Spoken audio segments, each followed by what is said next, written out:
शिवलिंग की स्थापना, उसके लक्षण और पूजन की विधि का वर्णन तथा शिव पद की प्राप्ति कराने वाले सत्कर्मों का विवेचन। ऋषियों ने पूछा, सूत जी, शिवलिंग की स्थापना कैसे करनी चाहिए, उसका लक्षण क्या है तथा उसकी पूजा कैसे करनी चाहिए, किस देश काल में करनी चाहिए और किस द्रव्य के द्वारा उसका निर्माण होना चाहिए। सूत जी ने कहा, महर्षियों, मैं तुम लोगों के लिए इस विषय का वर्णन करता हूँ। ध्यान देकर सुनो और समझो। अनुकूल एवं शुभ समय में किसी पवित्र तीर्थ में, नदी आदि के तट पर अपनी रुचि के अनुसार ऐसी जगह शिवलिंग की स्थापना करनी चाहिए जहाँ नित्य पूजन हो सके। पार्थिव द्रव्य से, जलमय द्रव्य से अथवा तेजस पदार्थ से अपनी रुचि के अनुसार कल्पोक्त लक्षणों से युक्त शिवलिंग का निर्माण करके उसकी पूजा करने से उपासक को उस पूजन का पूरा फल प्राप्त होता है। संपूर्ण शुभ लक्षणों से युक्त शिवलिंग की यदि पूजा की जाए तो वह तत्काल पूजा का फल देने वाला होता है। यदि चल प्रतिष्ठा करनी हो तो इसके लिए छोटा सा शिवलिंग अथवा विग्रह क्षेत्र श्रेष्ठ माना जाता है, और यदि अचल प्रतिष्ठा करनी हो तो स्थूल शिवलिंग अथवा विग्रह अच्छा माना गया है। उत्तम लक्षणों से युक्त शिवलिंग की पीठ सहित स्थापना करनी चाहिए। शिवलिंग का पीठ मंडलाकार, गोल, चौकोर, त्रिकोण अथवा खाट के पाए की भांति ऊपर नीचे मोटा और बीच में पतला होना चाहिए। ऐसा शिवलिंग लिंग पीठ महान फल देने वाला होता है। पहले मिट्टी से, प्रस्तर आदि से अथवा लोहे आदि से शिवलिंग का निर्माण करना चाहिए। जिस द्रव्य से शिवलिंग का निर्माण हो उसी से उसका पीठ भी बनाना चाहिए। यही स्थावर अचल प्रतिष्ठा वाले शिवलिंग की विशेष बात है। चल प्रतिष्ठा वाले शिवलिंग में भी लिंग और पीठ का एक ही उपादान होना चाहिए, किंतु बाणलिंग के लिए यह नियम नहीं है। लिंग की लंबाई निर्माणकर्ता या स्थापना करने वाले यजमान के 12 अंगुल बराबर होनी चाहिए। ऐसे ही शिवलिंग को उत्तम कहा गया है। इससे कम लंबाई हो तो फल में कमी आ जाती है, अधिक हो तो कोई दोष की बात नहीं है। चरलिंग में भी वैसा ही नियम है। उसकी लंबाई कम से कम कर्ता के 1 अंगुल के बराबर होनी चाहिए।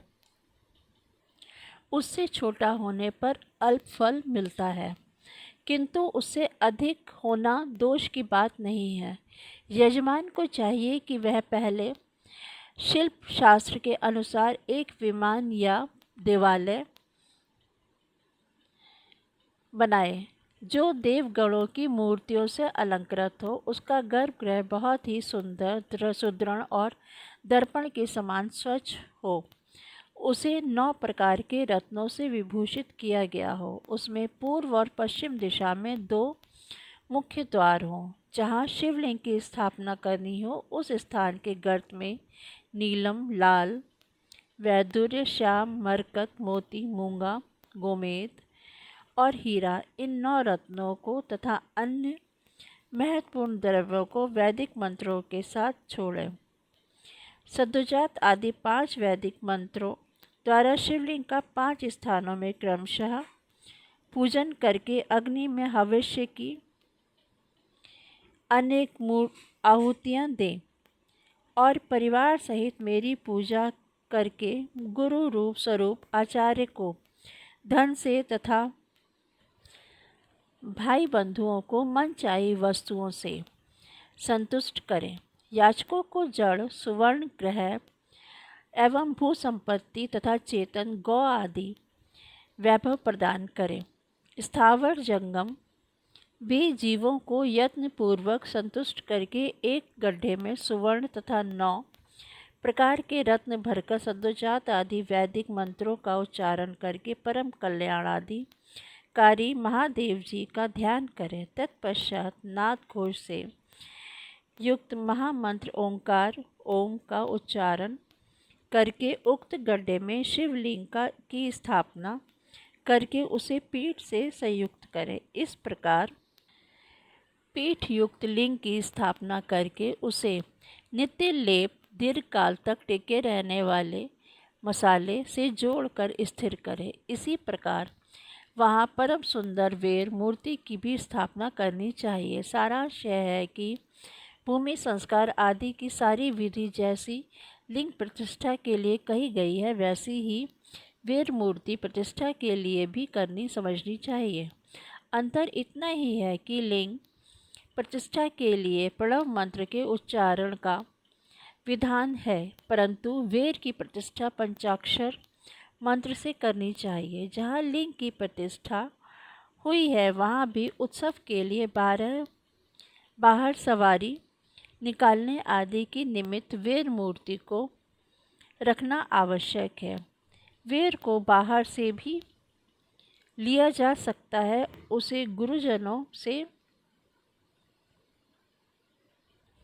ग्रहण करें। बाह्य वीर वही लेने योग्य है जो साधु पुरुषों द्वारा पूजित हो।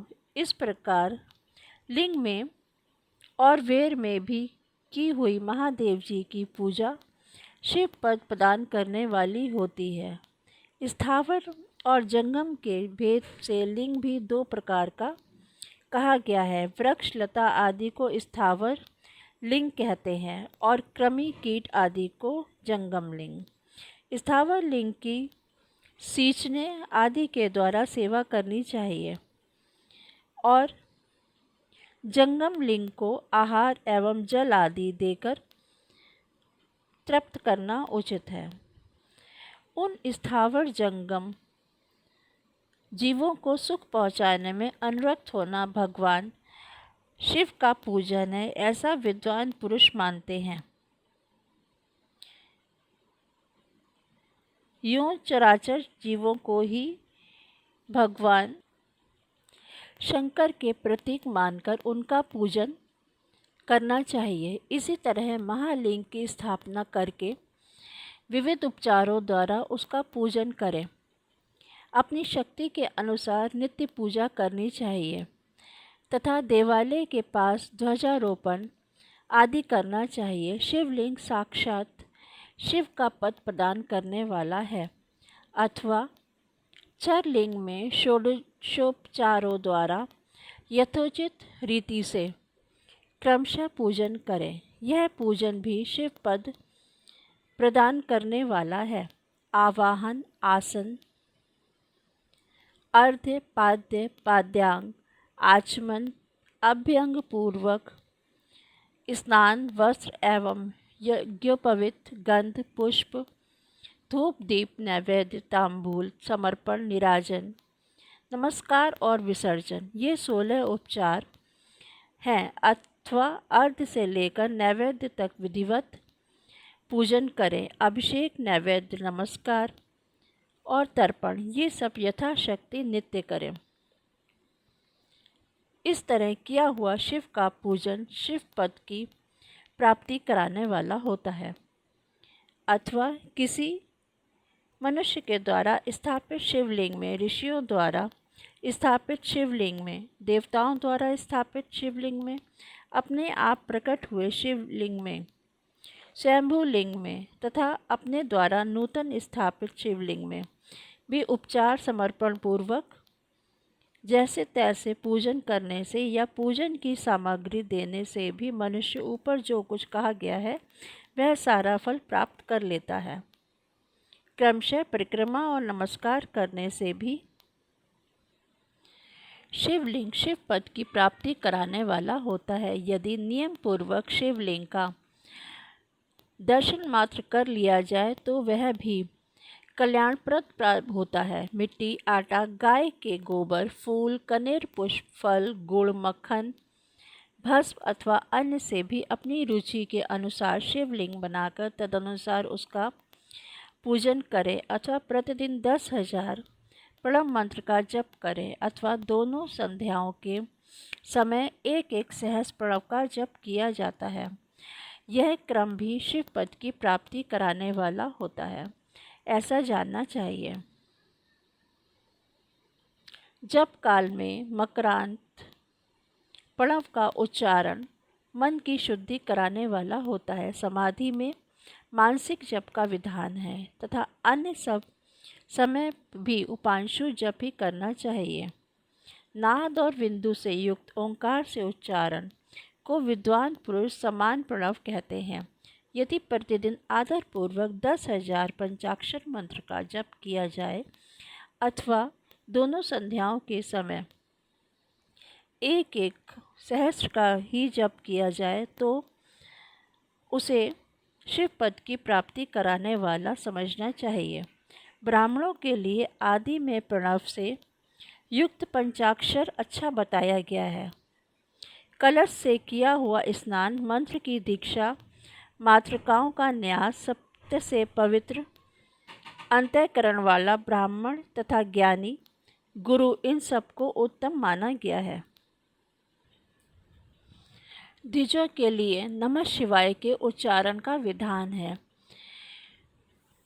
द्विजोत्तरों के लिए अंत में नमः पद के लिए प्रयोग विधि है, अर्थात वे शिवाय नमः इस मंत्र का उच्चारण करें। स्त्रियों के लिए भी कहीं कहीं विधि पूर्वक नमोत उच्चारण का ही विधान है, अर्थात वे भी शिवाय नमः का ही जप करें। कोई कोई ऋषि ब्राह्मण की स्त्रियों के लिए नमः पूर्वक शिवाय के जप की अनुमति देते हैं, अर्थात वे नमः शिवाय जप करें। पंचाक्षर मंत्र का 5 करोड़ जप करके मनुष्य भगवान सदाशिव के लिए समान हो जाता है। 1, 2, 3 अथवा 4 करोड़ का जप करने से क्रमशः ब्रह्मा, विष्णु, रुद्र तथा महेश्वर का पद प्राप्त कर लेता है। अथवा मंत्र में जितने अक्षर हैं उनका पृथक पृथक 1-1 लाख जप करे अथवा समस्त अक्षरों का एक साथ ही जितने अक्षर हों उतने लाख जप करे। इस तरह के जप को शिव पद की प्राप्ति कराने वाला समझना चाहिए। यदि 1000 दिनों में प्रतिदिन 1 सहस्र जप के क्रम से पंचाक्षर मंत्र का 10 लाख जप पूरा कर लिया जाए और प्रतिदिन ब्राह्मण भोजन कराया जाए तो उस मंत्र से अभिष्ट कार्य की सिद्धि होने लगती है। ब्राह्मण को चाहिए कि वह प्रतिदिन प्रातःकाल 1008 बार गायत्री का जप करे। ऐसा होने पर गायत्री क्रमशः शिव का पद प्रदान करने वाली होती है। वेद मंत्रों और वैदिक सूक्तों का भी नियम पूर्वक जप करना चाहिए। वेदों का पारायण भी शिव पद की प्राप्ति कराने वाला है, ऐसा जानना चाहिए। अन्य जो बहुत से मंत्र हैं उनका भी जितने अक्षर हों उतने लाख जप करें। इस प्रकार जो यथाशक्ति जप करता है वह क्रमशः शिव पद मोक्ष प्राप्त कर लेता है। अपनी रुचि के अनुसार किसी एक मंत्र को अपनाकर मृत्यु पर्यंत प्रतिदिन उसका जप करना चाहिए अथवा ओम इस मंत्र का प्रतिदिन 1 सहस्र जप करना चाहिए। ऐसा करने पर भगवान शिव की आज्ञा से संपूर्ण मनोरथों की सिद्धि होती है। जो मनुष्य भगवान शिव के लिए फुलवाड़ी या बगीचे आदि लगाता है तथा शिव के सेवा कार्य के लिए मंदिर में झाड़ने बुहारने आदि की व्यवस्था करता है, वह इस पुण्य कर्म को करके शिव पद प्राप्त कर लेता है। भगवान शिव के जो काशी आदि क्षेत्र हैं उनमें भक्ति पूर्वक नित्य निवास करें। वह जड़ चेतन सभी को भोग और मोक्ष देने वाला होता है। अतः विद्वान पुरुष को भगवान शिव के क्षेत्र में आमरण निवास करना चाहिए। पुण्य क्षेत्र में स्थित बावड़ी, कुआं और पोखरे आदि को शिव गंगा समझना चाहिए। भगवान शिव का ऐसा ही वचन है। वहाँ स्नान, दान और जप करके मनुष्य भगवान शिव को प्राप्त कर लेता है। अतः मृत्यु पर्यंत शिव के क्षेत्र का आश्रय लेकर रहना चाहिए। जो शिव के क्षेत्र में अपने किसी मृत संबंधी का दाह दशा, मासिक श्राद्ध, सपिंडीकरण अथवा वार्षिक श्राद्ध करता है अथवा कभी भी शिव के क्षेत्र में अपने पितरों को पिंड देता है, वह तत्काल सब पापों से मुक्त हो जाता है और अंत में शिव पद पाता है। अथवा शिव के क्षेत्र में 7, 5, 3 या एक ही रात निवास कर ले। ऐसा करने से भी क्रमशः शिव पद की प्राप्ति होती है। लोक में अपने अपने वर्ण के अनुरूप सदाचार का पालन करने से भी मनुष्य शिव पद को प्राप्त कर लेता है। वर्णानुकूल आचरण से तथा भक्ति भाव से वह अपने सत्कर्म का अतिशय फल पाता है। कामना पूर्वक किए हुए अपने कर्म के अभिष्ट फल को शीघ्र ही पा लेता है। निष्काम भाव से किया हुआ सारा कर्म साक्षात शिव पद की प्राप्ति कराने वाला होता है। दिन के 3 विभाग होते हैं, प्रातः, मध्याह्न और सायंकाल। इन तीनों में क्रमशः एक एक प्रकार के कर्म का संपादन किया जाता है। प्रातः काल को शास्त्र विधि विहित नित्य कर्म के अनुष्ठान का समय जानना चाहिए। मध्याह्न काल सकाम कर्म के लिए उपयोगी है तथा सायंकाल शांति कर्म के उपयुक्त है, ऐसा जानना चाहिए। इसी प्रकार रात्रि में भी समय का विभाजन किया गया है। रात के 4 प्रहरों में से जो बीच के 2 प्रहर हैं उन्हें निशित काल कहा गया है। विशेषतः उसी काल में की हुई भगवान शिव की पूजा अभिष्ट फल को देने वाली होती है। ऐसा जानकर कर्म करने वाला मनुष्य यथोक्त फल का भागी होता है। विशेषतः कलयुग में कर्म से ही फल की सिद्धि होती है। अपने अपने अधिकार के अनुसार ऊपर कहे गए किसी भी कर्म के द्वारा शिवाराधन करने वाला पुरुष यदि सदाचारी है और पाप से डरता है तो वह उन कर्मों का पूरा पूरा फल अवश्य प्राप्त कर लेता है। ऋषियों ने कहा, सूत जी, पुण्य क्षेत्र कौन कौन से हैं जिनका आश्रय लेकर सभी स्त्री पुरुष शिव पद प्राप्त कर लें, यह हमें संक्षेप से बताइए। अध्याय 11 समाप्त।